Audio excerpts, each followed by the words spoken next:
No, I was annoyed about that. I was annoyed when that news came out. I'm annoyed with Donald Trump as well. Little side project I've got going on. I'm trying to book Syrian refugees into Donald Trump's hotels. What's going on?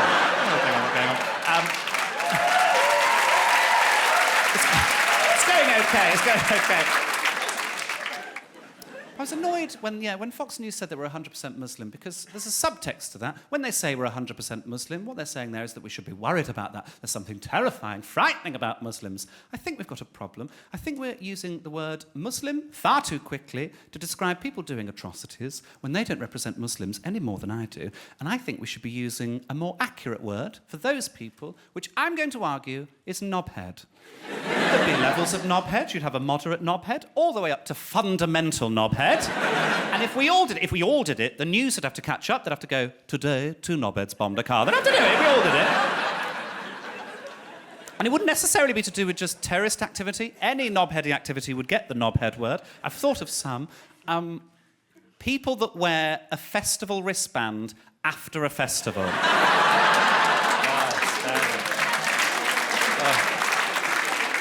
I went to Reading. It's November, you're in a Costa, you're a knobhead. Couples that put a lock on a bridge, you're both knobheads. Sorry, hate that, hate it. Sanctimonious mothers, I've got to be careful here. I don't mean all mothers, just a lot of my friends are having children at the minute, and it's the sort of mothers that go, don't tell me how to raise my kids. And you're like, OK, but she is trying to eat a petit filou with an electric razor, so... You're a bit of a knobhead, aren't you? Ever so slightly. Amanda Holden, fundamental knobhead. I just don't like it. Don't encourage me, because I'm sure she's lovely. I think she's despicable. She did to our Les. Still holding on to that after 10 years. Oh, lovely bit of tequila. Yes, no, I don't have a problem with Muslims in Birmingham at all. I'm happy to have them. I think they add to our city and to our culture. I think Thank you. Yes, thank you to the one person agreeing. We continue to this BNP rally. Please welcome Nigella Farage.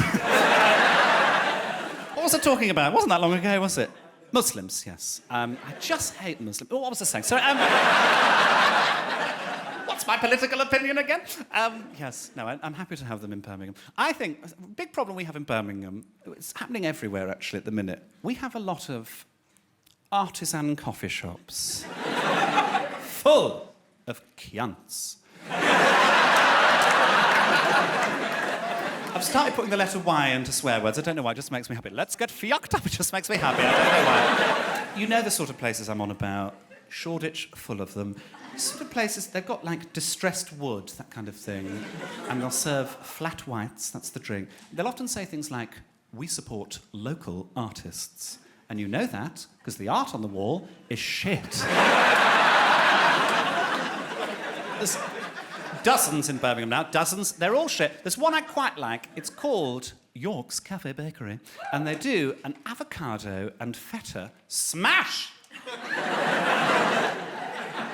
Which is a very aggressive word, I feel. What is essentially pressing with a fork.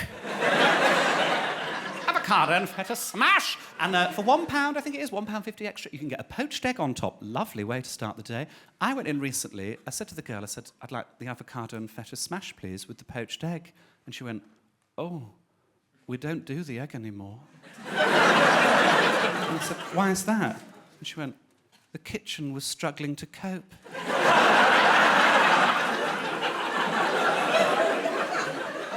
When I hear the phrase, struggling to cope, I think of, I don't know, a single mother trying to juggle a career, childcare, heartbreak. I don't think of someone cooking a fucking egg. So I'm boycotting there now. But I do occasionally send them an email. Just with the subject line, struggling to cope. And a picture of me cooking an egg.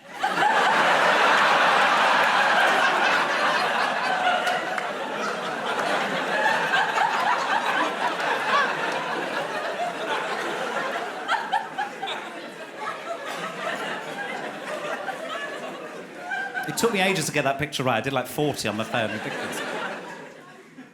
We've got now, as well, we've got a 24-hour Starbucks in Birmingham. Nobody asked for one. We've got one.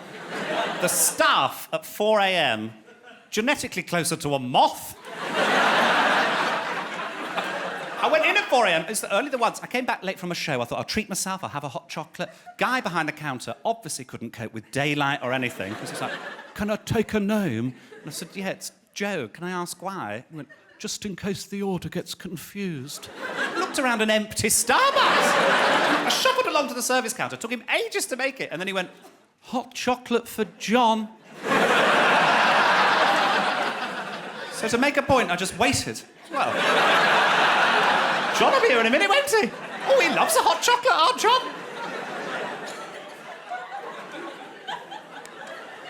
I suppose it's gentrification, isn't it? It's happening everywhere. I don't mind it really, because it's nice to have nice places to go out and whatever. I think my issue with it is that it jumped up at me, because I didn't go out for a while, because I was writing a sitcom about gay pirates. But I only got 2 lines of dialogue, which is one of the characters goes, where's the treasure? And then somebody else goes, you're a treasure. That's what I got. There's something in it. But then I started going out, and there's all these jazzy bars now, all these sort of quirky places. There's a gin parlour in Birmingham now. I went into the gin parlour, I ordered a gin and tonic. I thought that was appropriate. Very quirky guy behind the bar, tattoos, piercings, beard. He was like, we have 200 different types of gin. Is there a type of gin that you've had before? I was like, yeah, I think it was Asda Price. I think it was. Didn't have it, so not that exclusive. Had a vodka Diet Coke in the end. And I got chatting to this guy who was very thin and very pallid. He looked like someone had dressed up a mini milk. He didn't look right. And he was chatting at me, mile a minute, for about half an hour. And then after about half an hour, he went, oh, I've lost my Coke. And I think because I was drinking a Diet Coke and I was a bit drunk, in the moment, I thought he meant Coca-Cola. So I was like, well, where'd you have it last? He's like, in the toilet. I was like, there's no flat surfaces in there. You must have left it on the floor or something. He's like, no, I've lost my Coke. I was like, well, I'll get you some Coke. Still thinking he meant Coca-Cola. He's like, what, do you know a dealer? I was like, don't see how that's relevant. I mean, I know an art dealer I could call in the morning, but that seems very off-topic. I was like, I'll get you some Coke. So I started walking to the bar and then realised on the way to the bar what he actually meant. I'm now on a drugs run for some stranger. How did this happen?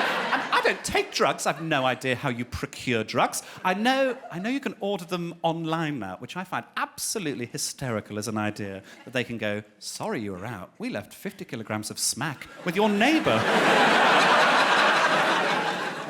Did my cocaine arrive? No, but Saj is really mowing that fucking lawn.